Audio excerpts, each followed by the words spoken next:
You explain, what is it with wallets? They don't come with ball and chains. I do have a surprise for JL.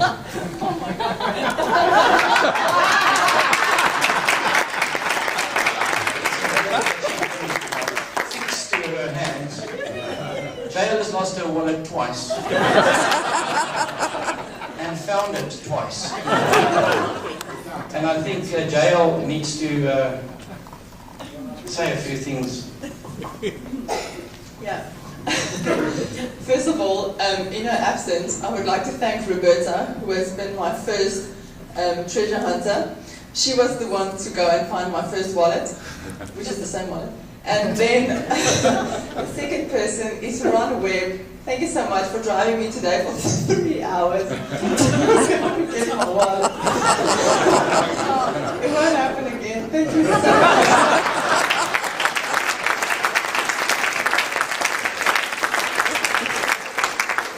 Thank you, JL. Our next guest on the stage is Perry. Perry is a bit of a late arrival from Australia, and you can see why. She lifts her legs gladly. Perry, when you arrived, I understood you found that there was a substantial difference in the showers between Australia and the United States. There is a very big difference. In Australia we have taps for the bath and taps for the shower. And I managed to be hosted by Nancy for one night, and I'd been travelling for 25 hours. All I wanted was a shower, so I got undressed, did everything, took my boot off, and I can't bear weight without my boot. The door pops open, so I managed to get out of the bath, get in, close the door, get back in, and realise that I turned the tap on and the water's coming out of the bath. There's this flip that I'm going up and down. Okay, that makes sense. So I'm going up and down, and there's this plug going up and down. I'm pushing the tap. Nothing's happening. I'm twisting it. I'm getting cold. Feeling it. Calling out to Nancy. Nancy took 5 minutes to figure out how it was. She threatened to come in on me. I'm going wait till I get a towel until we figure it out. You've got to pull the knob up the top of the bath tap. So. Very complicated, considering I am special education things. So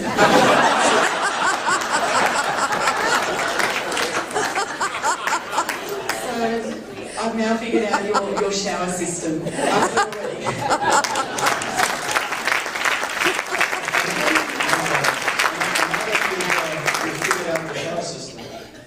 I'm sure it's much better yet. Don't you want to share with us what's been great this week? I've had an absolutely fantastic week this week. I've managed to be clean. But there's a lot of people that have helped me this week, but I've particularly enjoyed a lot of the vocational visits. I've seen a variety so far with that one short week. I've seen support or special education settings from preschool right to beyond school, and they've been very valuable, and I will take those experiences with me back to Australia. So thank you, and thank you to all those wonderful people that have been driving and organising us all. That's fantastic. Thank you.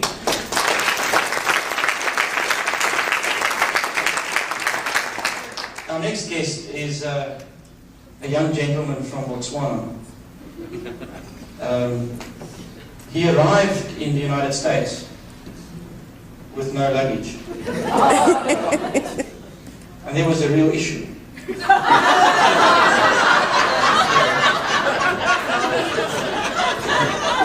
So issue. Is the loss of luggage, has it got anything to do with your refusal to lug around the box of pamphlets? Thank you, everybody.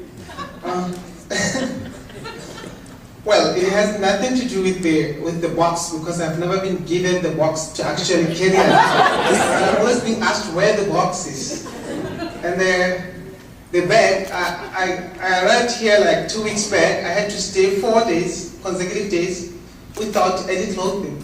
But fortunately, I had to borrow from him. Okay, he lent me his pants and his belt, but he never gave me any underwear. So I was wondering, is this such a good team leader? He actually gave me this pants and no underwear. about, I was having a chat with you this afternoon, and you were telling me all about a shag on a rock. Would you care to tell us what that is? Okay, does anyone know what a shag on a rock is? Yes. Uncomfortable. Yes. A shag is a seabird, and it looks rather ridiculous. It sits alone on a rock.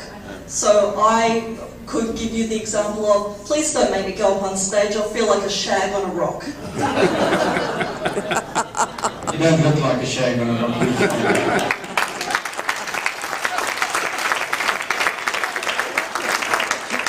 Rebecca, you don't go away. I'd like you to tell us a little bit about what you thought was great this last 2 weeks. One of the most wonderful things that I've experienced is my host families. They've been wonderful. Mary McGrighton and her husband Bob, and Sal and Joanne Vicenti. I would like to adopt them as parents. I don't know how my family would feel about that. They've done everything for me, and they've been the most surprising and wonderful part of this whole experience.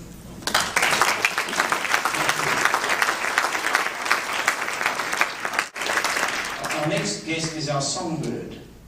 So I'm not going to ask her too many questions because she's quite exhausted.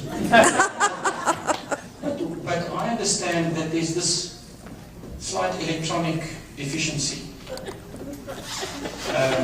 And amongst others, you find it difficult to make coffee for yourself. Yes, I do. In Australia, every house has a kettle. So when we arrived at our first hotel at Stratford, I was rummaging through all the cupboards, just wondering, where is this kettle? I really wanted a nice cup of tea. Been missing my cups of tea, and I couldn't find it anywhere. So I got Rebecca to call up guest services, and she spoke to guest services, and they said, you have to boil the water with the pots and pans. And that just didn't make sense to me. Of course, you make pasta, you make rice, but you boil water. But then I've been doing it quite frequently now since I've been in America.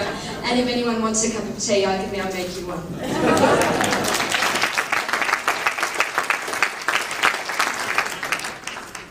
Don't be shy. It's fine. What's been great? Well, to start with my host families, my first host mother, Nancy. We had a fabulous time for my first week.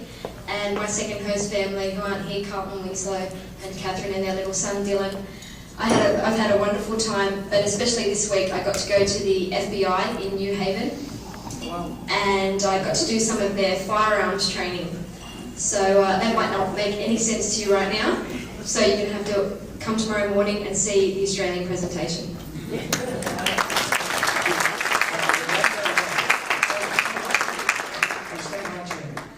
You see, Murray, I want you to stand next to Sophie. This afternoon, we were having a quiet beer in Burlington. And Murray was sitting next to Sophie. Sophie was undressing. And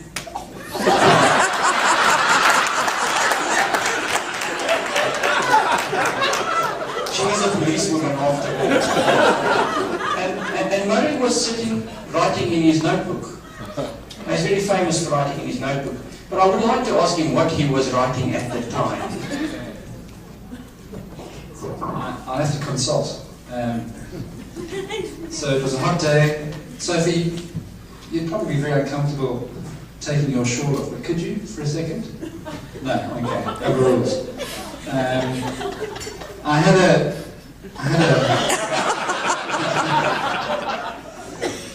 there you go.